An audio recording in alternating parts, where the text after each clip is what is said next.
దివంగత ముఖ్యమంత్రి ఎన్టీఆర్ 29వ వర్ధంతిని పురస్కరించుకుని నివాళులు కార్యక్రమం కుప్పం పట్టణంలోని ఎన్టీఆర్ విగ్రహం వద్ద నిర్వహించారు. ఈ సందర్భంగానూ ఎన్టీఆర్ విగ్రహానికి పూలమాలలు వేసి ఘన నివాళులర్పించారు. ఆర్టీసీ వైస్ చైర్మన్ మునిరత్నం ఈ సందర్భంగా మాట్లాడుతూ పేద ప్రజల కోసం దివంగత ముఖ్యమంత్రి ఎన్టీఆర్ అనేక సేవలు చేశారు అంటూ కొనియాడారు.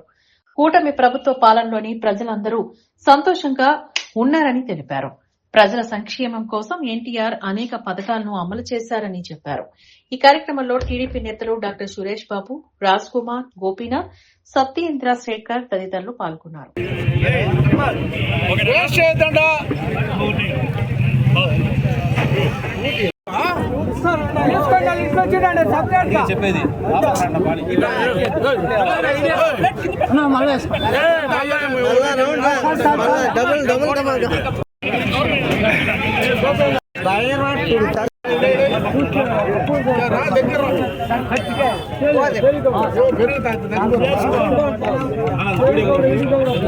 వరం పొంది ఆయన ఆఖరి సమయాల్లో ఆయనకి కష్టాలు వచ్చేదానికి లక్ష్మీపార్వతి గారు కారణమైతే దాన్ని కూడా పదవి పోతుందని చెప్పి మనలాంటి వాళ్ళు అయితే ఏం చేశారు, లక్ష్మీపార్వతి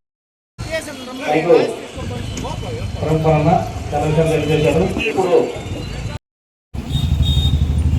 అదేవిధంగా వాళ్ళ నాన్నగారికి ఆయన చదివించేది కష్టమైనప్పుడు వాళ్ళ పెదనాన్నగారే ఆయన్ని చదివిస్తారు. వాళ్ళు ఆయన చదువు కోసం విజయవాడకే కాపురం మార్చుకొని విజయవాడలోనే ఉంటూ ఆయన ఆంధ్ర లయోలా కాలేజీలో BA కూడా కంప్లీట్ చేసి చాలా బ్రహ్మాండంగా, అంటే ఎన్టీఆర్ యొక్క స్పెషాలిటీ ఏమి, ఆయనకున్నటువంటి పట్టుదల అంటే ఏంటి, ఆయన ఏదైనా అనుకుంటే అది జరిగేంత వరకు మొదలుకునేటువంటి గుణం. ఇది చాలా పెద్ద గుణం. నాలో లేదు ఆ గుణం. అనుకుంటాం, ట్రై చేస్తాం, మళ్ళీ వదిలేస్తాం. కానీ అట్లా కాదు. ఆయన అనుకునింది ఎన్ని కష్టాలు వచ్చినా, ఎంతమంది వ్యతిరేకించినా ఆయన మనసుకి ఇది కరెక్ట్ అనిపిస్తే దాన్ని సాధించేంత వరకు ఎంతగానో తెగించి పనిచేసేటువంటి మనస్తత్వం ఆయన. రెండవది క్రమశిక్షణ అంటే ఏంటి, జీవితంలో ఏ విధంగా మనం నడుచుకోవాలి. ఒక టైం, ఇప్పుడు 8 గంటలకు ప్రోగ్రాం అంటే కరెక్ట్గా 7:45కే అక్కడికి వెళ్ళిపోయి టైం ప్రకారం ఉండడం. మీకు తెలుసు, ఆయన ప్రవేశించినప్పుడు విష్ణు, శివుడు, బ్రహ్మ, వీళ్ళు ముగ్గురు మన పార్టీలో ఎన్టీ రామారావు గారు, నారా చంద్రబాబు నాయుడు గారు, అదేవిధంగా లోకేష్ గారు ఉంటారు. వీళ్ళు ముగ్గురిని కలిపిన శక్తి మన నారా భువనేశ్వరమ్మ. ఆల్రెడీ మీ అందరికీ తెలిసిందే, అందులో అనుమానం లేదు. భువనేశ్వరమ్మ వీళ్ళందరికంటే ఒక శక్తిగా వీళ్ళు ముగ్గురిని కలిపితే ఒక ఎవరైతే శక్తి ఇస్తుందో దుర్గమ్మ, ఆమె మన భువనేశ్వర్ గారు. మరి మన పార్టీ విషయానికి, ఆంధ్రప్రదేశ్ చరిత్ర విషయానికి వస్తే మన ముగ్గురు త్రిమూర్తుల్లో నందమూరి తారక రామారావు గారు శివుడి లాంటి వాడు.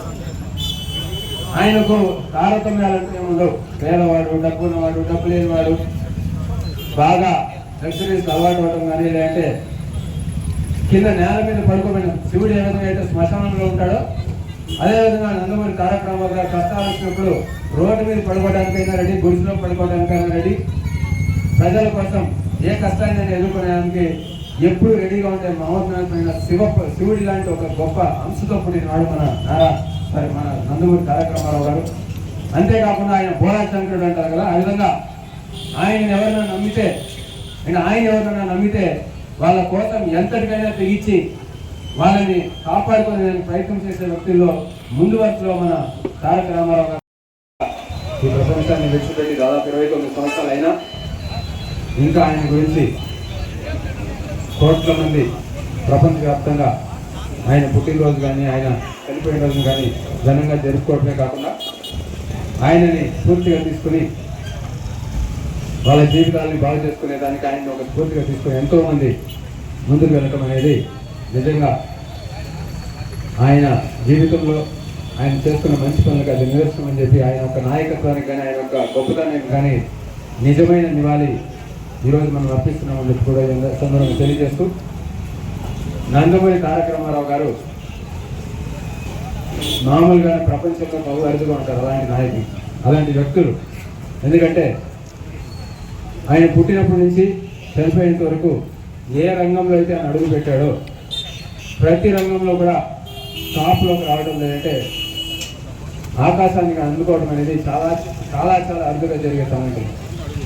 ఒక వ్యక్తి ఒక విషయంలో బాగా ప్రావీణ్యం ఉండదు, ఇంకొక ఫీల్డ్ ఎంటర్ అయినప్పుడు ఫెయిల్ అయి ఉంటారు, లేదంటే అందులో టాప్ చేరుకోకపోవచ్చు, ఒక యావరేజ్గా చేస్తుంటారు. కానీ నందమూరి రామారావు గారు ఆయన పుట్టినప్పుడు స్కూల్లో కావచ్చు, చదువుకునేటప్పుడు కాలేజీల్లో కావచ్చు, దాని తర్వాత నాటక రంగంలో కావచ్చు, దాని తర్వాత ఆయన సినిమాలోకి ఎంటర్ అయిన తర్వాత కావచ్చు, దాని తర్వాత రాజకీయాల్లో కావచ్చు, కుటుంబ పరంగా కావచ్చు, ఏ విషయంలో అయినా తీసుకుంటే ప్రజల దగ్గర మన్ననలు పొందడంలో కావచ్చు, ఒక నట సార్వభౌముడిగా ప్రపంచవ్యాప్తంగా అభిమానులు చూడడంలో కావచ్చు, పౌరాణిక పాత్రలు చేయడంలో కావచ్చు, లేదా మామూలు సాధారణ కుటుంబ పాత్రలు పోషించడంలో కావచ్చు, రాజకీయంగా కావచ్చు, ఏ రంగంలో తీసుకున్నా, కుటుంబ పరంగా తీసుకోండి, ఏ రంగంలో తీసుకున్నా కూడా ఆయనను మించిన వాళ్ళు ఈ ప్రపంచంలో ఉండరేమో అనే విధంగా ఆయన తన బాధ్యత నిర్వర్తించారంటే ప్రపంచంలో నాకు తెలిసి ఎవరికీ దక్కని ఒక గొప్ప గౌరవం మన ప్రియతమ నేత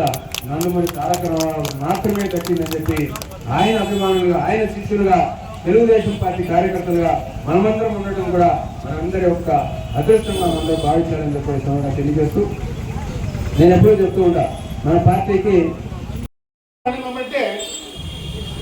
సిగరెట్ ఆయనకు చాలా టెన్షన్ అయిపోయి అక్కడ చాలా చలిగా ఉంటుంది మధుమయ అడవుల్లో. ఆయన పోయేది, షూటింగ్ చేసేది, వచ్చి ఎవ్వరికి కనబడకుండా ఒక రూమ్లో ఉండి సిగరెట్ తాగేవాడట ఆయన.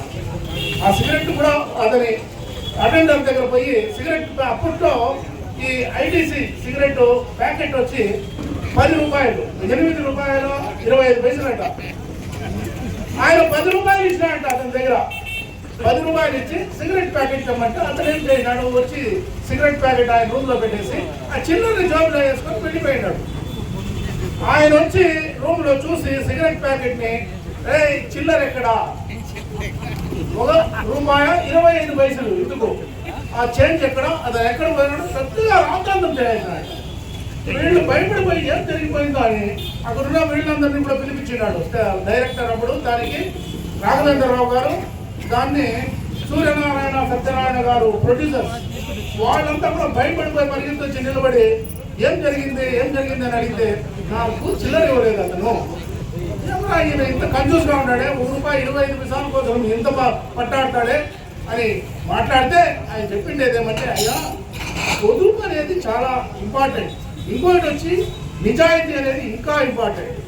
నా దగ్గర అతను వచ్చి, అన్న ఇంత మిగిలింది, నేను దీన్ని తీసుకుంటానో ఏదో చెప్పింటే అది పద్ధతి.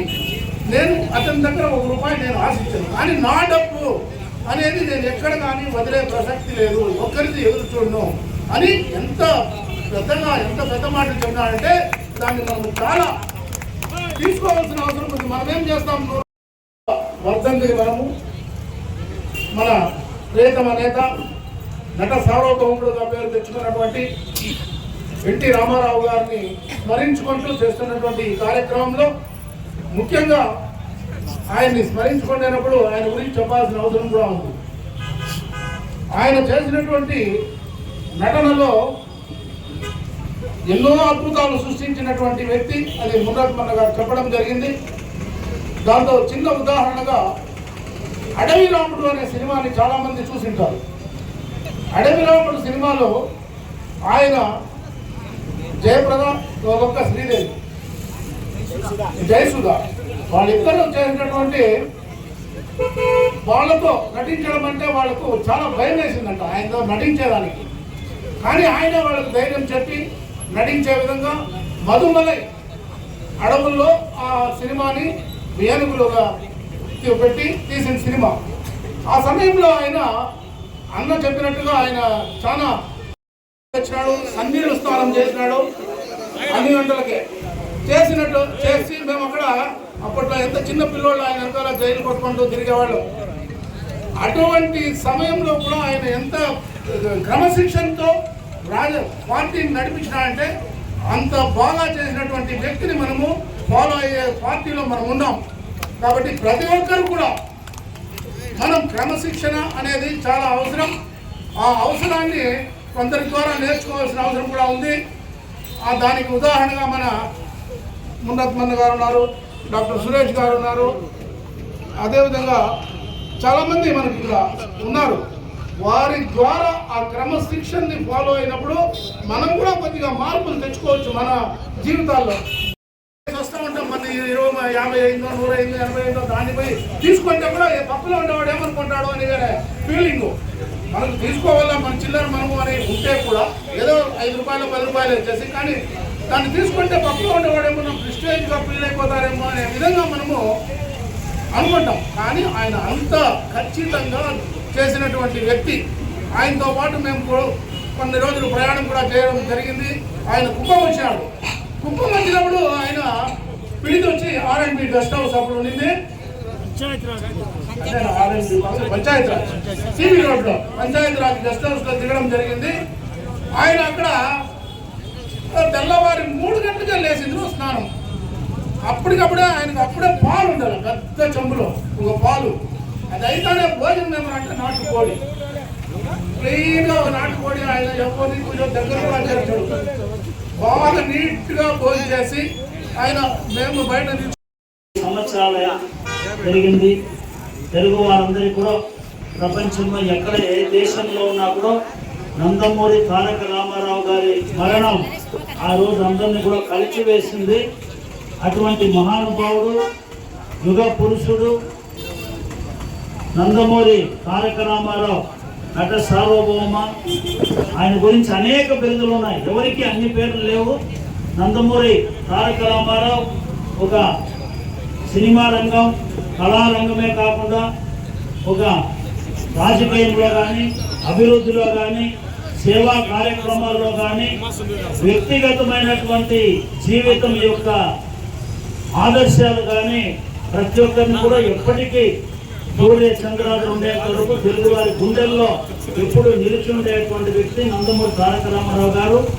ఆయన ఈరోజు పార్టీలకు అతీతంగా అందరూ కూడా ఇక్కడ ఎన్టీఆర్ అభిమానులు, ఎన్టీఆర్ను చూసి ఒక రకంగా అందరూ కూడా సన్మోహితులైనటువంటి వ్యక్తులు. తెలుగుదేశం పార్టీ కుటుంబ సభ్యులు, తెలుగు వారు, సినిమా రంగం వారు అందరూ కూడా ఈరోజు ఆయన్ని నివాళులు అర్పిస్తున్నాం. నందమూరి రామారావు గారి జీవిత చరిత్ర, ఎప్పుడు పుట్టాడు, ఎప్పుడు పెరిగారు అనేది మామూలుగా అందరూ చెప్తానే ఉంటాం. కానీ ఆయనలో ప్రత్యేకత ఏమిటి, ఎట్లా ఆయన వేరే వాళ్ళకంటే తేడా, ఆయన వ్యక్తిగా ఆయన పుట్టినది ఒక చిన్న వ్యవసాయ కుటుంబంలో, ఒక మారుమూల గ్రామం నిమ్మకూరు అనేటువంటిది చిన్నది, ఒక 50-60 ఇండ్లుగా ఉంటుంది ఆ ఊరు. అటువంటి చిన్న పల్లెటూరులో పుట్టి, ఒక వ్యవసాయ కుటుంబంలో పుట్టి అనేక కష్టాలు కూడా ఆయన అనుభవించారు. ఆయన పాల వ్యాపారం చేయడం కోసం నిమ్మకూరు నుంచి విజయవాడకు సైకిల్లో పాలు క్యాన్లు తగిలించుకొని పోయి విజయవాడకు రోజు పోయి